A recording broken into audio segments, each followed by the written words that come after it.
Hi, Andre, James, John. How you doing, James? You got snow?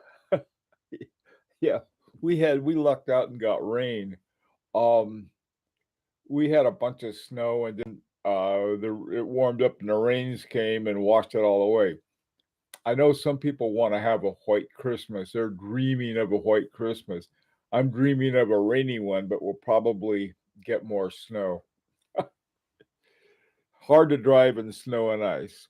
Hey, neighbor, how you doing? Some parts of our state, Connecticut's not very big, and usually if the weather in one part is pretty close to the weather in the rest of it, but it seems that we have enough differences in enough different areas that certain parts are get more snow than the others, and then the coast has a whole different weather of its own. Hi, Big Sal. Good to see you.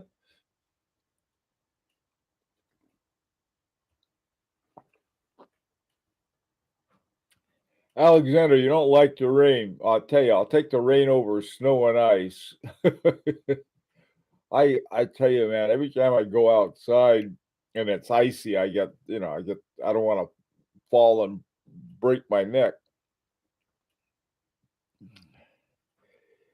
Hey, how's it going, Graham? It's afternoon where you are, right? Yeah, I think, well, we're going to get a big storm, I think, later on this week. So, next week. Okie doke. Let me tell you what I wanted to talk about today. Um, Watches, naturally. This is sort of the Lyrique story, if you will, and it's just sort of part one. The first part, I just want to talk about essentially what we did and what happened and so forth. And this afternoon, I want to talk about the different problems that we had to deal with and had to overcome. So, Sid, you just live north of us. Couldn't agree more. Right? Yeah. Sal, hey, big Sal, you up in Massachusetts or a little further north? Hey, Brian, good to see you. Um, Anyhow, well, let me sort of I was thinking of what would be a good thing to talk about today, and I'm hoping against hope is that next week we'll be shipping out the first group of these. We have three groups, and this is a worldwide thing that we're doing or did or in the middle of doing. um, One of our members, one of our Irish members, named Owen O'Connor, put together this great book. It's sort of a digital book, like a slideshow, and it reminded me of all of the stuff we had gone through and everything we did to get to where we are today. The reason I ended up with a watch, there are a couple of us who did. They were able to sort of specially put one together for special events. Mine was for the Watch Time show back in October in New York. And then we had another one in November that one of our members, Vincent, went to the Grand Prix d'Horlogerie award ceremony. So they were able to put one out for him. But anyway, that's those next this coming week. Now, of course, my got a wooden desk that this first shipment will go out. Hey, Tuna, and we have members in what we divided up into three areas for shipping purposes. The first one we figured, well, we might as well start with the furthest one away from Switzerland, and then sort of work our way inwards. And so our first shipments go out to Asia, to Australia, and Canada. Uh, what was You might wonder why Canada? Where did that come in? Well, just in terms of the grouping of the numbers and so forth, and we had an original plan of how to ship them to the U.S., but we had to change that because the original one, while really better, was ended up would be too expensive. So anyway, so let me sort of a lot of you know this what we were doing. Um, oh boy, it, when it started really was in 2019 on a train trip that I took from Nuremberg to Dresden, and in Dresden I met with Rolf Lang, who is a watchmaker, and I had seen some of his stuff, and I mean, his stuff was just amazing in just so many ways, but he really didn't know how to market it or sell things, and he wasn't that. And the advisors that he had were trying to be helpful, but things weren't working out too well.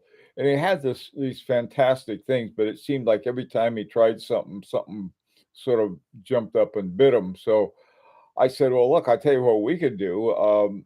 If you if you loan me one of your watches, um, there's a group of us, and I'll find 12 people, and for the next year, what we'll do is we'll send your watch around, and people can show off your watch, and people will get to know it that way."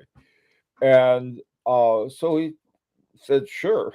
So he gave us this watch. It was about I think it was about a $22,000 watch, and so I was nervous that something may happen to it, but it worked out very well.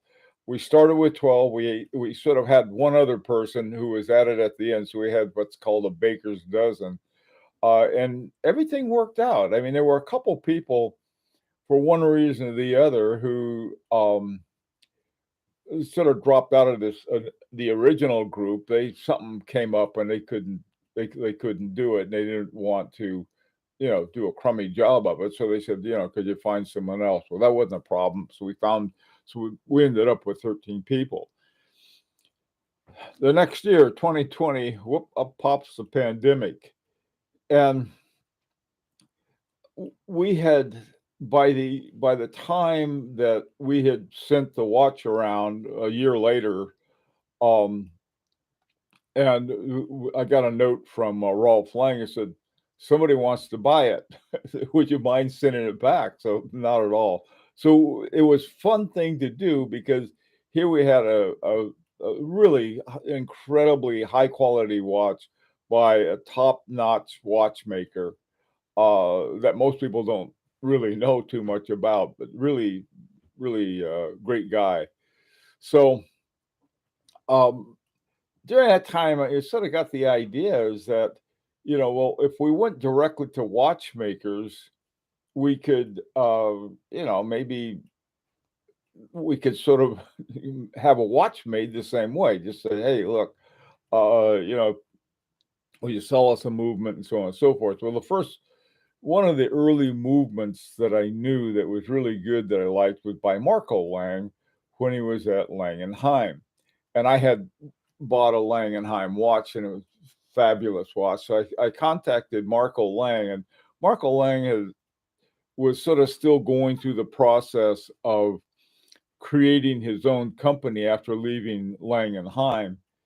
And he suggested that I talk to Stefan Kadoki and Richard Harbring, and so he did actually for us, and uh, they really weren't too interested and so forth. Well, that was okay because um, this these guys that I didn't know but did know had been in contact with were a couple guys at Agenor who had written to on various occasions about some parts of my watch. I had this Harry Winston watch with a dual retrograde, and I asked them about that, and they were very helpful. And so, I we approached them. Now, this was, I think, the first time that we sort of went and we started talking to Agenor. We had a different idea. The idea was to have a retrograde, some kind of retrograde watch of some sort, and um, the prices I remember there were different options, some options with ETA bases, some with Boscher, and some with Agenor. Well, we wanted one that was all Agenor from the base. Now Agenor is was really founded by uh, Jean-Marc Wiederreck, and so it was, and he had been the first guy who ever was announced to be the watchmaker of the year by Grand Prix d'Horlogerie de Genève. So he was a major watchmaker, and both of his sons, Lauren and Nicholas, had been working in the same business as watchmakers and running things, and he was getting ready to retire. Jean Marc was. So um, we it was sort of the whole thing with the oh, you guys know this. The whole thing with the pandemic was very sort of messy. So we said, look, why don't we give it a year? All right, everything will be fine by 2021. So we did, and a lot of stuff had happened. I'll talk about those this afternoon, not to us, but to sort of the whole watch business. But anyway, so we went ahead and we what we said we'd like a really simple time only movement, and we'd like it to just to be hand wound, and I think we wanted 39 millimeters. The reason we wanted 39 millimeters was that it was big enough and small enough, sort of a uh, Goldilocks, just right, somewhere between too big and too small. I have a pretty wide range of what I'll wear, and this is what a 39 millimeter looks like. I can go a little wider or a little smaller, and it works out fine. But I like 39 millimeters. 40 is fine. 41, 38 is fine. So sort of in that range in there. And I thought, well, this would be 39, but also include a lot more people who liked smaller size watches. Okay, um, so we told them that was what we want, and we told them we wanted a simple time only movement with hours, minutes, and seconds. And so they said, trying to think how it was, but anyway, they said, well, we can have something for you with a Agenhor base to it, and we'll have it out at 9 o'clock. I think we had a choice of 9 or 6, but I'm not sure. And we thought, well, we'd like something a little more interesting. So how about having it at 8 o'clock for the small seconds? And to be honest, I was thinking about the FP Journe Chronometre Survein, which has little time, and it just not the same as the 9 o'clock, 6 o'clock, or even 3 o'clock that some have. So we wanted 8:30. So they put together this. We got this great looking movement that they did, and um we had gathered sort of a group, sort of what a critical mass together on a website called a Facebook page called Pure Horology. On the High Horology Lounge, we had talked about that, but then we decided, well, we need something a little more specific toward this project so that we wouldn't clog up the High Horology Lounge, or we wouldn't, so we could sort of focus on it. So we did that, and slowly but surely we got more and more people involved in it. Now, I think that the big thing about it was that here we this is what at least was in my mind, and I think in most other people's mind. We wanted a really top quality watch, but most of them have gotten to the point where we couldn't afford them. Um, the base had gone up to close to like 20, 30,000 and north of that very quickly. And so, what are we going to do? And when I was in publishing, I had my own publishing company. One of the things, I belonged to a publishers marketing association. This was in Southern California, and I was on the board mainly because of I'd figured out how to do typesetting using a laser printer. A laser printer this was back in the 80s. Laser printer was pretty new back then. but we could do it once we found out that we could do typesetting with it with a laser printer. It worked out fine. We could send it to a printer, and everything would look great. And we had all of these fonts and so forth. That was my role on the board of directors of the Publishers Marketing Association. But one thing I found out about it, a lot of people said, "Well, how much should I charge for my book?" And the formula we found out, this was sort of a general formula that had been used in publishing, was you charge 10 times whatever the manufacturing costs were. So if it costs you $1 to manufacture a book, you'd sell it for $10. That was sort of a a rule of hand. Now remember, at least in publishing, what you'd have to do, you go through a wholesaler, and then the wholesaler takes the cut. And then you go to a retailer, the retailer takes the cut. And so by the time the customer has it, you have both the wholesale and the retail cut, plus all marketing and advertising costs. So 10 times that, I mean, when you buy a book and most other things, it turned out that you're really paying about 1/10 of what you pay is for the product. The rest of it is for everything that goes around with it. Okay, well, I thought this is probably what they do with watches. And somebody had told me, says, yeah, that's about the same thing. And when you look at it, you have the same thing. You got the production cost, the manufacturing cost, and then you have, I mean, it, it depends on what you can spend on it. um, every time I get my New Yorker on the back, the whole back cover has Omega, or I think this week was Cartier, or something like that, and that costs a lot of money. You know it does. And so then you have all kinds of people doing retail and wholesale and so on and so forth. Okay, on this one uh, um, video that I saw, above all people, this was Archie. Archie said, well, yeah, how Archie is. He said, "This is a secret." He tells everybody on the internet. He says Patek Philippe's ADs um, uh, are basically, they get a 50% discount. So on a $20,000 Rolex, 10,000 is what it costs them. Now, whether that's true or not, I don't know, but it doesn't sound too far-fetched.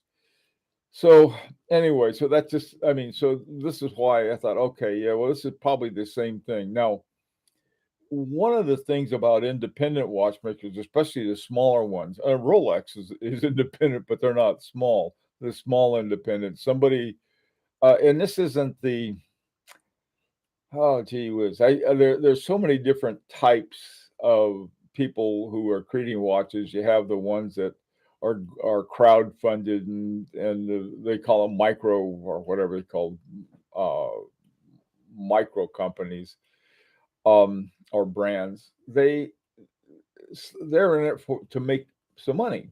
Okay, and nothing wrong with that. Don't get me wrong. What we were trying to do, we were not trying to make any money. We just wanted to create a watch that was really high quality that we could afford. That was the whole motivation behind it.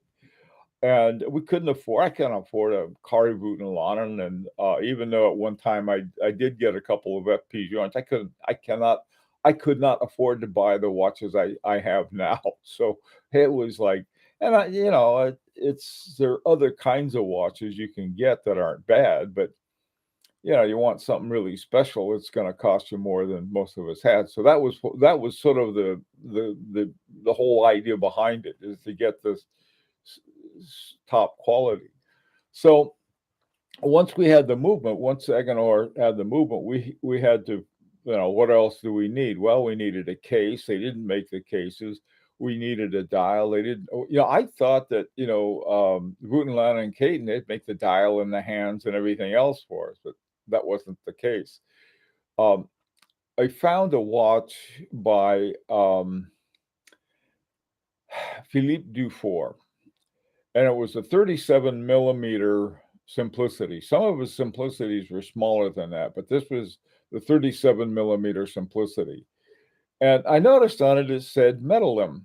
And I was reading about it, and there was a real interesting comments by Philippe Dufour saying, well, metallim, they did a good job. I didn't do anything. I didn't have anything to do with making that dial. So, you know, putting their name on it is fine with me because they were the ones who did it. It's sort of very much of an independent watchmaker kind of thinking. Well, well, why don't we do the same thing? So we contacted Metalum and told what we wanted, and we said, well, we want one like Philippe Dufour's, and they fine. This is, and then we talked to Wooten Lennon and Caton, and they told us that we needed certain kind of very highly technical kind of drawing for the case that would fit with the movement that would fit with all of these other parts of it. So what we were told was that you guys need a designer. Well, we don't want to spend money on a designer. We don't want to spend money on anything. But it turns out, and if you ever get a group together and do this on your own, let me tell you, get a good designer. They're worth their weight in gold, because I mean, a good Swiss watch designer, not not your cousin's loving hands at home who think he can design anything. Watch design is extremely exacting. Everything has to go together just so. Now, it's true, and I've done this myself. I bought some inexpensive um, watch parts from AliExpress, and they sent them and stuff, and I put everything together, and they don't fit exactly right, but they do fit, and you can put together a watch for yourself because they use certain types of dials, and they have cases that fit those not di- yeah dials and also movements. But when you have one that is using a totally new and unique movement, and you want a certain size case, and you want this and you want that, you need a designer. A designer, as it turned out, too, just did all kinds of other things that were fantastic for us. Hey, Javi, how you doing? Mason, how are you? William, good to see you guys. Anyway, so we got a designer. Then I just figured that people who made the dials would make the hands. No, not we don't make the we don't make the hands. So we asked about a hand maker. Well, there was this famous hand maker called Fiedler, and one of the ways I found out about it, interestingly enough, I get this magazines. When I got my Patek Philippe, I sent in information about it, and they said that, hey, would you like our magazine and fill this out and tell us about your watch? And so I did, and ever since, in the last several years, I got this Patek Philippe magazine. And in one of the issues, Patek Philippe had this big story about Fiedler and what a great hand maker they were, and how everything about it. Now, it was in French, the article was, so I had to have it translated and everything, but I thought, why is Patek Philippe in their magazine talking about this hand maker? Uh, hmm. Anyway, uh, uh, some kind of connection was there, but I didn't want to, make a big deal about it. So, um, but it did tell me something that I didn't know before. I think in order to be a watch collector, you've got to be a detective. Um, you you um, you have all kinds of things that you don't know about. I'll put it that way. The first time, like we did, we were the smartest thing we did at some point was to realize we didn't know jack, and we were not so dumb as to not ask, and we asked the right people. We were very fortunate of getting all the right people. So here we had Fiedler as a hand maker, Metallim as a dial maker, and then we had now I knew of Butenlanen, and there's a case making company called Butenlanen and Caton. Cattin. I probably mispronounced it, but that's neither here nor there. So I thought, well, excuse me, these guys ought to be pretty good. And I found out that the Caton family, I think, have been making watch cases for a very long time. Boot and Lannon probably bought into it, I'm guessing, because one, he liked it, and they were interested in having investors for whatever reason. Well, we ended up doing our case with them, and they did a magnificent job. And one of the magnificent things about it was that our designer made such a complex case. Bless his heart. Anyway, that's a whole other story I'll be talking about this afternoon. Um, Hi, Koji. How you doing? Abdul. Hi, Abdul. Anyway, uh, Jonathan, how are you? Okay, so we finally, this is one of the things we finally put together were all of the different makers, I guess. You have the movement makers is by Agenor, and they put together bespoke movement for us based on a Agenor base. We had the cases done by someone we thought was great, and they turned out to be, and that was Metal Limb. And the reason we thought they were great, or at least I did, I thought, well, hey, if Philippe Dufour uses them on his watches, why don't we? It was sort of that attitude. Uh, and monkey see, monkey do to a great extent, believe me. So then there were a lot of things I'm going to talk about this afternoon that made it more challenging. I think that's how it was. The one of the things that fortunately we thought about way out was how are we going to ship these things. Now we were hoping against hope that there would be we could get 20 guys together. We ended up with 51, which was even better. And of course, the everybody thought that was better because the with more people involved, certain kinds of costs went way down and so forth. But you didn't want to have it so big that it was, we couldn't coordinate it. And so, hey, Bill A, how you doing, man? I just noticed Bill. Bill was the guy, and to a great extent, who got me into making my own watches. Bill does a lot of that. Anyway, the so this was, I mean, pretty much it. And I think what we did that was the smartest thing we did, we had two things I think that were done was smart. One was that with 51 people, we wanted to have something that was really a very good, and we wanted to have a design and certain things that we wanted to work out a consensus. When we decided that, look, if 51% liked something and 49% didn't like it, it wasn't going to work. I mean, you didn't want to have people buying a watch that 49% hated, 51%. So we talked it out and we have these compromises and consensus, really. We worked into a consensus that didn't feel like compromises. A lot of stereotypes came up, uh, like that you have all of these, sort of a committee designs something and it looks awful because it didn't work for us. I think a better model that I think that we can look at what we did was the Manhattan Project. Here you had the Manhattan Project was this huge project to develop an atom bomb.